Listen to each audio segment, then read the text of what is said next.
Bom dia, gente querida, de paz e bem. Vencemos, vencemos. Hoje, domingo seguinte à vitória, vou trazer mais uma vez uma reflexão, uma meditação em torno desse sentido, não é? Do que virá, desse grande horizonte, ou melhor, desta visão, não é? Que nós temos a partir das nossas janelas, das janelas das nossas almas, deste horizonte que se descortina diante de nós. Desse esperançar, não é? A gente falou tanto aqui de esperançar. Pois é isso. Esperançar é assim, não é?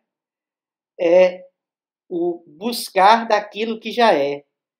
E a partir da visão mesma do que já é, a gente construir o futuro.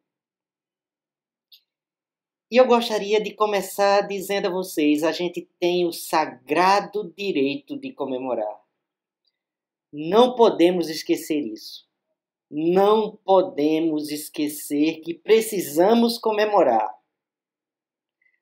Temos o direito à alegria, o direito à comemoração.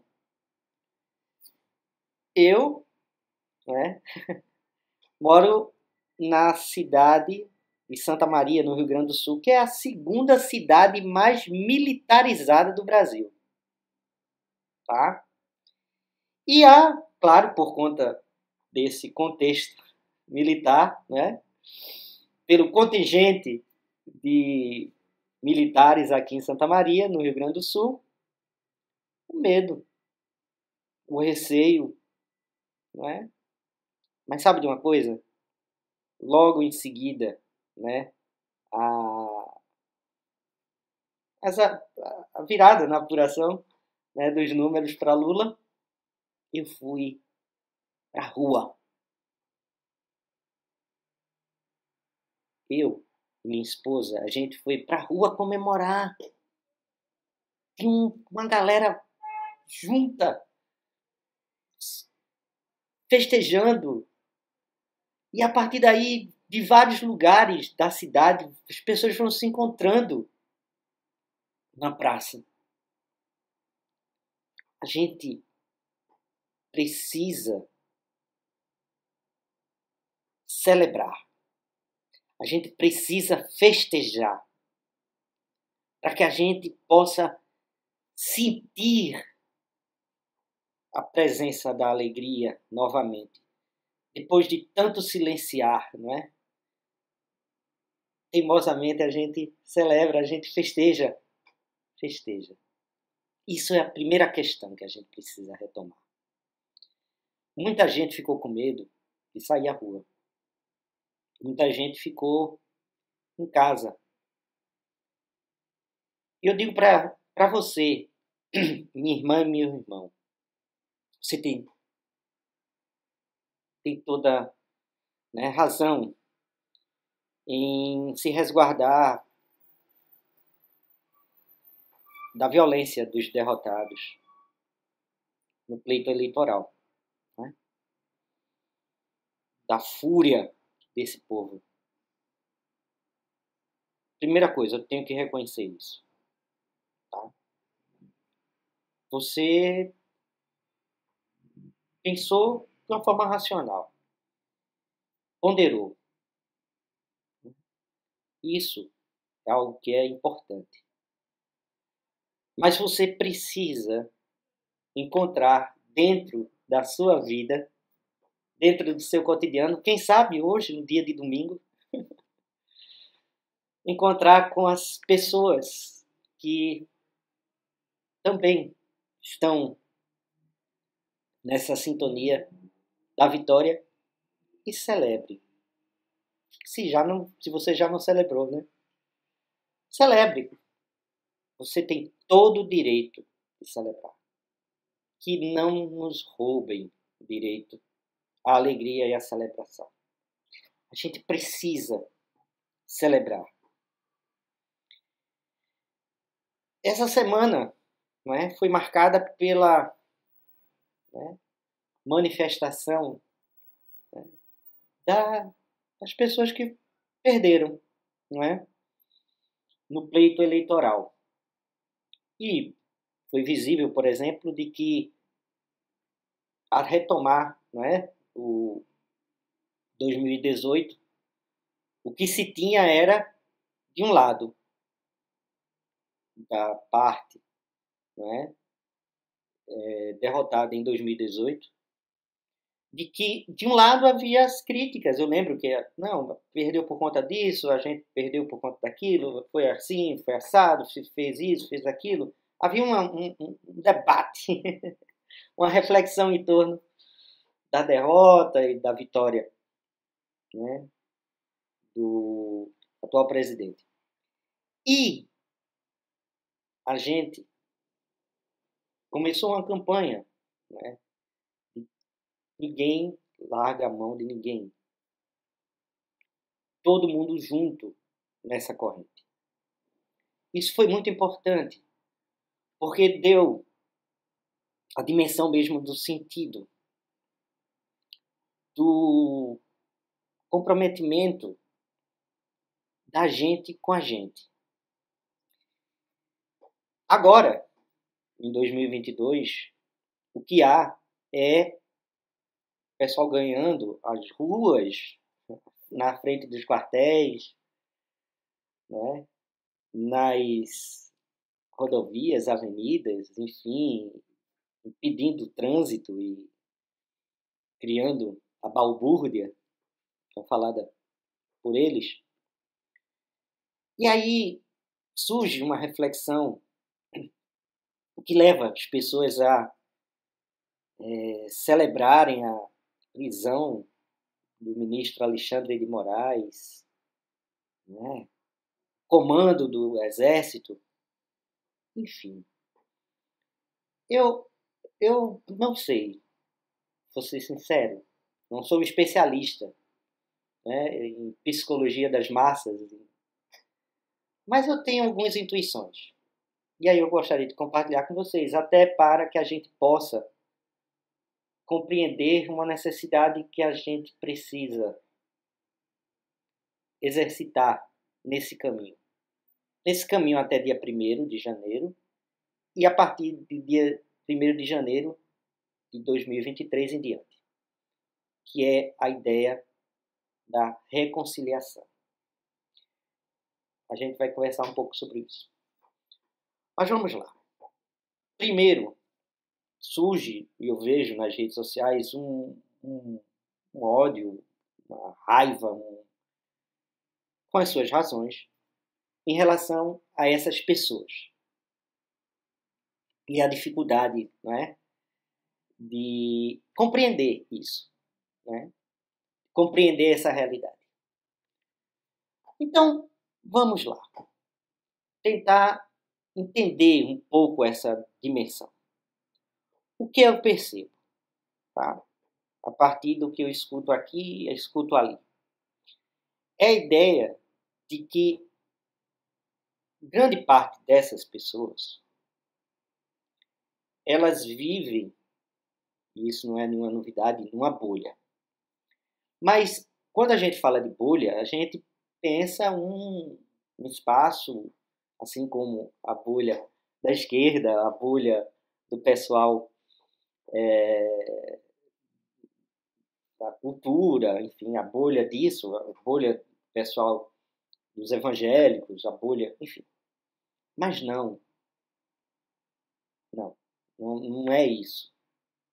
No sentido de que são como que espaços, né, do mundo virtual em que a gente anda meio que afastado um do outro.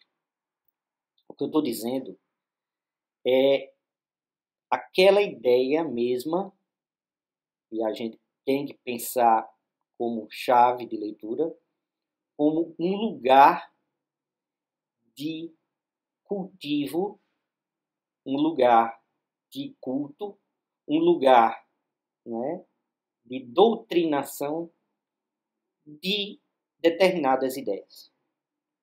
E aí eu encontro determinado perfil de pessoas, coloco dentro dessas redes, particularmente WhatsApp, Telegram, e eu começo a colocar determinadas ideias. E mais do que colocar determinadas ideias, eu coloco junto dessas ideias, fake news, eu coloco o conceito de que ali está a verdade e fora dali tudo é fake news.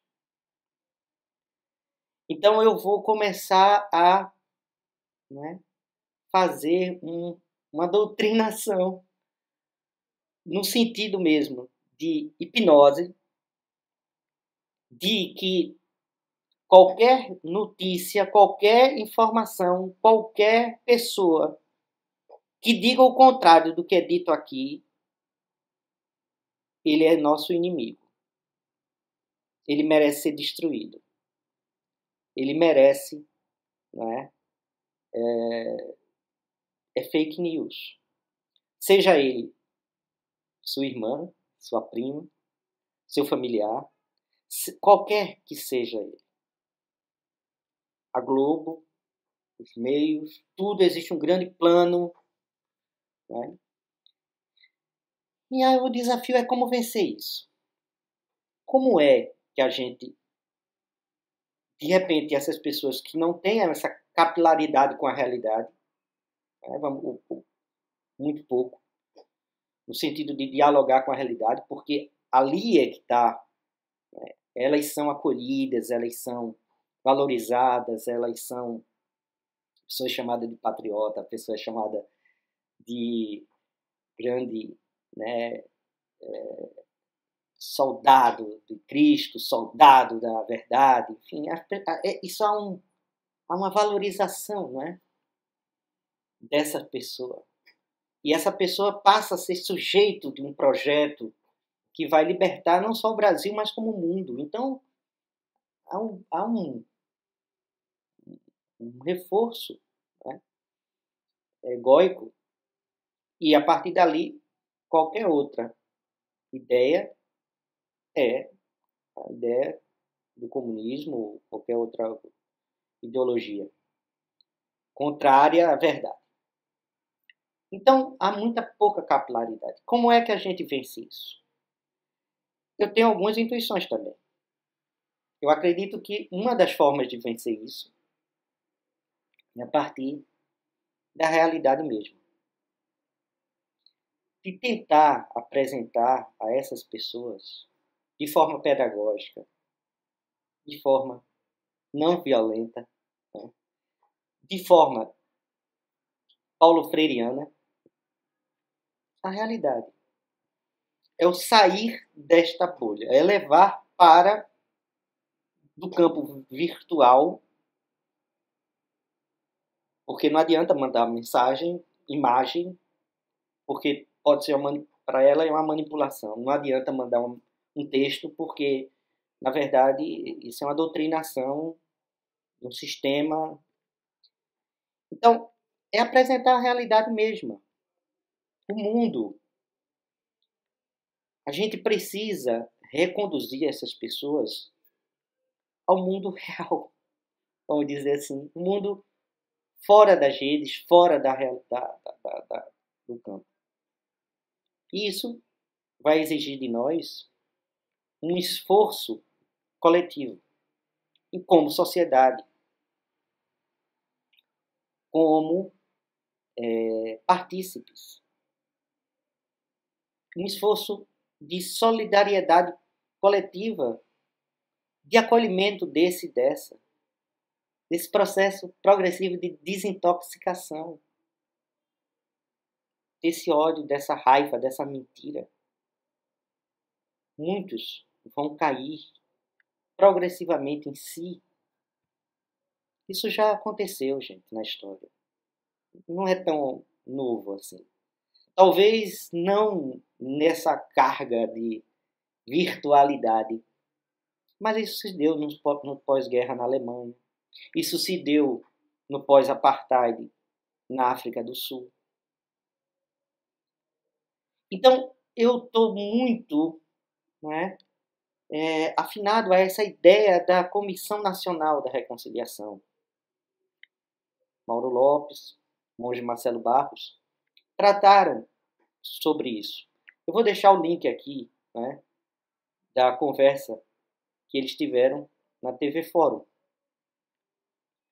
E eu acho que é importante que a gente escute essa conversa, tá? Para que a gente possa começar a exercitar uma espiritualidade, né? Uma capacidade de se reconciliar. E quando eu digo se reconciliar, não é reconciliar com esse outro da bolha que eu falei, mas consigo. Há muito ressentimento, há muita raiva, há muito ódio, há muito, sabe, vontade de ir à forra, de injustiçamento. E eu estou falando de nós, não é? Agora a gente está no poder, agora vocês vão ver. O que a gente deve lutar é por justiça. Sim, justiça. Mas que a gente possa, nesse processo de justiça, a gente possa criar um espaço, né, de construção, de fortalecimento da paz. E quando eu digo paz, gente, não é essa coisa de brincar de amiguinho, sabe? A gente vai abraçar agora todo mundo, se vestir de branco e todo mundo se abraçar, esquecer o passado, deixa pra lá. Reconciliação não é isso. É olhar a história. Dizer, olha, primeiro onde é que a gente, né, falhou como sociedade. E a partir daí a gente construir um espaço novo. E que não é nas grandes estruturas, nas grandes né, estruturas de governo, mas aqui na base.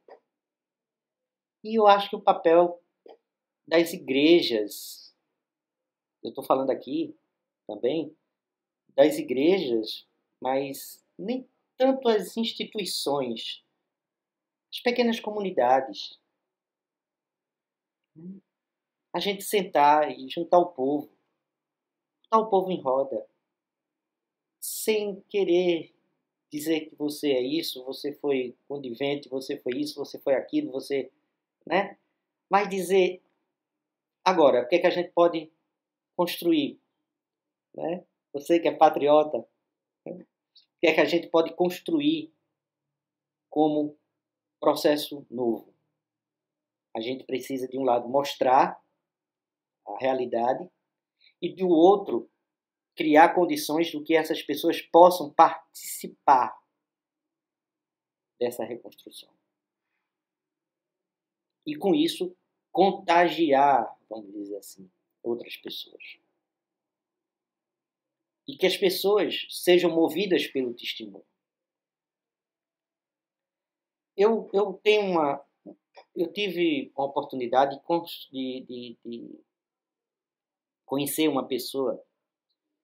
Eu não acredito que ela tenha lutado na Revolução Sandinista, lá da Nicarágua. Mas é uma pessoa que acompanhou, né, a Revolução Sandinista. E ela me disse certa vez uma coisa que eu achei muito impactante. Veja, uma revolução é luta armada. Nada mais violento nesse sentido, né? E dentro disso existia um batalhão dentro da Revolução Sandinista que era de cristãos. E quando eu digo cristãos, não eram só católicos, eram evangélicos também. E eles lutavam. E depois da vitória da Revolução Sandinista, esse batalhão, volto a dizer, revolucionário, né? Várias pessoas foram dar testemunho desse batalhão. Por quê?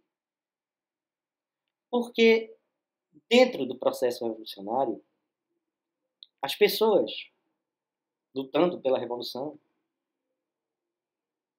às vezes matavam as pessoas, executavam as pessoas que de uma comunidade X que estava apoiando os contra-revolucionários, né? E eles matavam crianças, estupravam as mulheres. E esse pessoal não fazia isso. Então eles entravam assim, com licença, eu vou aqui, não é? Eu não vou atirar em ninguém. Não. Esse batalhão sabia quem eram os verdadeiros inimigos. Sabiam os inimigos. Escutem aqui a fala do monge Marcelo Barros. Mas eles respeitavam as mulheres e as crianças. E eles faziam plenárias pós-conquista e explicavam as razões da sua luta. E eles conquistavam, inclusive, no sentido mesmo do projeto, a essas pessoas que estavam aqui com eles. E as pessoas e eles conquistavam os corações através do testemunho, através da mensagem, não é? Do projeto de reconstrução do futuro, do mais. Por isso que nós estamos lutando, por isso que nós viemos aqui, por isso que a gente atacou aqui. Não foi para matar crianças nem estuprar mulheres. Acontece dentro do processo revolucionário. Mas a gente quer, na verdade, construir uma sociedade nova. E por isso a gente começa a partir daqui da luta. É esse sentido que a gente precisa, entende? Estou dizendo que a gente vai entrar no campo da luta armada. Jamais, jamais. Mas o que eu quero dizer é que a gente precisa compreender o sentido mesmo do escutar esse outro, essa outra. A gente precisa compreender quem são os nossos adversários e quem são nossos inimigos. A gente precisa apresentar a realidade aos que vivem nessa bolha. A gente não pode, né, partir para o justiçamento, para o linchamento público das pessoas que foram manipuladas e estão sendo manipuladas. A gente precisa fazer justiça com os verdadeiros inimigos da democracia. Lutar por isso. Que eles sejam julgados e condenados por aquilo que eles fizeram realmente. Então, é esse o sentido que a gente precisa compreender. É esse o sentido que a gente precisa fazer. E a gente precisa se reconciliar consigo, com o projeto do Evangelho. As igrejas estão divididas. Foi implantada a sementinha do ódio. Emergiu essa semente, essa cultura, né, do ódio nas igrejas. Emergiu. E nós, como pessoas, para além das denominações, precisamos reencontrar esse e essa. Vai ser um caminho difícil, mas necessário. Precisamos contar, principalmente, com a ajuda daqueles e daquelas que não têm religião. Daqueles e daquelas que não creem em Deus, mas que eu digo a vocês, possuem espiritualidade. E a gente precisa encontrar esse sentido. Precisamos endurecer, sermos firmes, mas não perder a ternura, o encanto, o encantamento, a poesia, a arte, a beleza. A gente precisa continuar cultivando, né, o amor, a paz, a solidariedade, o encontro com o companheiro, com a companheira. A gente precisa continuar fazendo isso. Isso é um trabalho do pequeno grupo. É um trabalho do recosturar o tecido. É de ser solidário com o projeto do novo governo. É dizer em que eu posso ajudar. Fazer esse mutirão, não é? A gente precisa se juntar. A gente precisa se unir. A começar por nós. A gente precisa se rever. Se reolhar. Olhar para si, olhar para o outro. Olhos de compaixão e misericórdia com aqueles que foram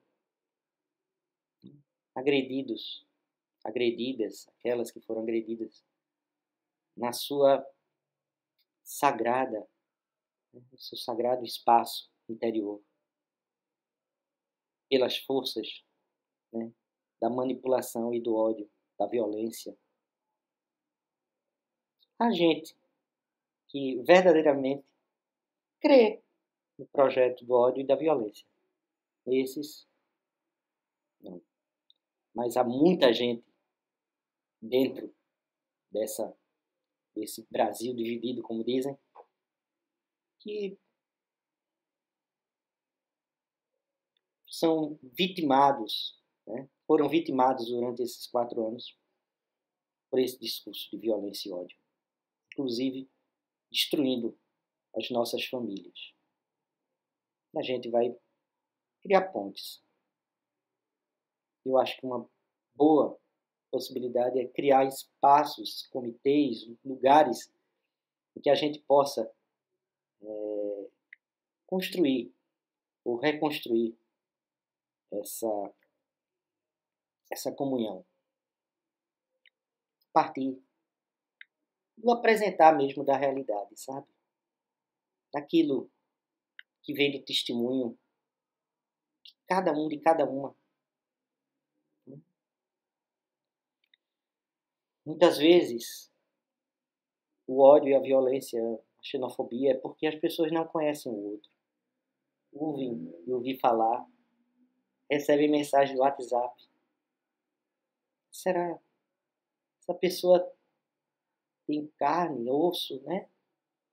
Olha, vibra. Essa pessoa é real. Não é virtualidade. Precisamos sair um pouco desse ambiente virtual. Precisamos nos reconciliar. Fica aqui o convite para assistir. Deixei o link aqui, ó, na descrição do vídeo da conversa do monge Marcelo Barros com Mauro Lopes.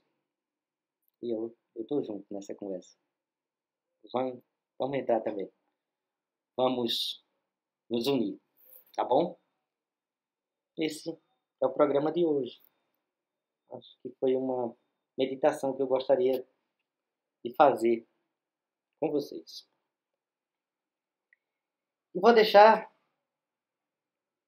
a bendição, a bênção, bem dizer, né, como diz o Mauro.